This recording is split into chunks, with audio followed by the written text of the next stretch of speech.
Makanya saya agak, maksudnya ya itu mungkin ijtihad masing-masing, tapi sebagian dai manajemennya benar-benar manajemen artis. Jadi semua aktivitasnya diketahui, karena namanya orang kan pengen tahu artis lagi ngapain. Lagi ngapain, lagi perbaiki ini, lagi ini, lagi ini, lagi ini, lagi ini, lagi ini. Yang saya tidak tahu itu semua dari guru-guru saya, tidak pernah melakukan demikian. Dan saya tidak pernah baca buku dalam salafus saleh seperti itu. Dia bilang, Ustaz kan boleh-boleh saja, iya, tapi hati berat. Sehingga bukan cuma ilmu yang ditampilkan, tapi kepribadian Ustaz sehingga dia menjadi tokoh yang wow. Apalagi didukung oleh tim-timnya yang kemudian menjadikan dia wow.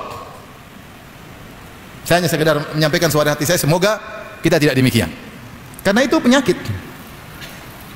Sampai kalau dia berjalan 5 orang shouting, subhanallah. Yang saya cuma khawatir menular kepada audiens, itu yang saya khawatir. Sehingga audiens juga hobinya begitu. Maka saya harus sampaikan hal ini. Ini penyakit. Memang rame, memang menyenangkan, memang janganlah. Kalau artis ya memang mereka begitu. Kita kan dakwah harusnya tidak demikian.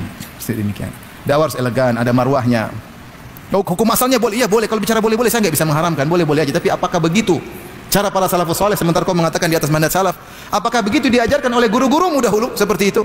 Adakah ustaz-ustaz kita dahulu seperti itu? Ya kita jaga ya. Jangan cuma terpedaya dengan jumlah audiens, jumlah followers, enggak. Kita ingin yang berkualitas, kita ingin berjalan diridhai oleh Allah Subhanahu wa taala. Saya pernah umrah, saya umrah. Tahu-tahu saya keluar dari hotel, tahu-tahu ada sekelompok orang berbaju hitam pakai sorban rame-rame. Ini siapa ini? Sampai saya, jangan-jangan ini kelompok sesat yang puasa lihat laut itu kan mereka baju hitam kan? Kalau laut sudah pasang puasa, kalau Ramadan, Lebaran juga lihat apa laut. Ternyata ustaz sunnah. La haula wala quwwata illa billah. Ngajarin semua timnya untuk jalan dengan gagahnya, rame jadi pusat perhatian.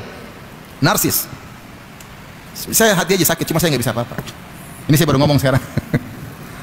Ikhwan mau saya, jangan bilang semua orang bisa kena. Ini ustaz tadi masuk neraka gara-gara apa?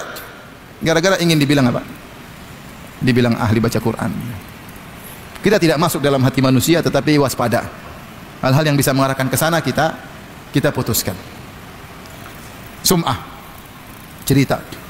Sampai ada sebagian orang yang mobilnya kemudian macet, mogok, dia ganti ban, kemudian disoting. Ini lagi ganti ban. Ngapain? Saya ngapain? Untuk menunjukkan bahwasanya kau hebat. Kita nggak tahu, tapi nggak ngapain. Yang kalau kita dakwah itu ilmu yang penting. Bukan saya keren, bukan saya ganteng, bukan saya bikin fitnah nanti yang lainnya.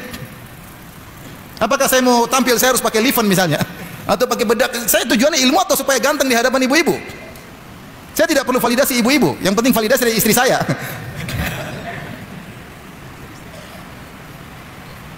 Ilmu, yang penting ilmu. Saya dulu pernah mengisi di salah satu stasiun TV beneran. Ustaz pakai, enggak. Ustaz pakai, mungkin dia bilang supaya pencahayaan. Enggak. Saya udah ganteng, saya enggak cantik, saya ganteng. Nanti kalau gitu tambah jadi cantik, bukan ganteng lagi. Kan laki-laki ganteng, enggak ada laki-laki cantik. Oh saya, ya, kita bukan artis. Rasulullah bersabda, al-badadatu minal iman. Kesederhanaan biasa. Rasulullah terkadang jalan tidak pakai sendal. Bukan pencitraan, untuk menunjukkan agar kita tidak terpesona dengan dunia. Kita ini sedang berdakwah, mengingatkan orang kepada akhirat, bukan untuk membuat mereka fokus pada dunia.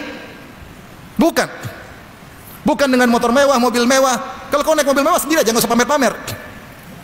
Bukan untuk skincare macam itu, urusan dunia. Kita bicara agama.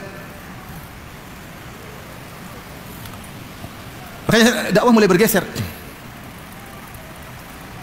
Coba tanya guru-guru kita, masyayikh kita di Madinah atau di Yaman atau di mana, apa mereka begitu? Maka ikhwan, maksud saya tidak menganjurkan antum ikut dukungan, tidak usah mendukung. Ya silakan, saya khawatir dakwahnya seperti itu. Jadi pusatnya lagi bukan ilmiahnya lagi, tapi keren-kerenan penampilan dan lain-lainnya ya. Yang di luar daripada esensi dakwah sunnah. Yang kalau nanti ujung-ujungnya masalah niat bahaya. Niat bahaya.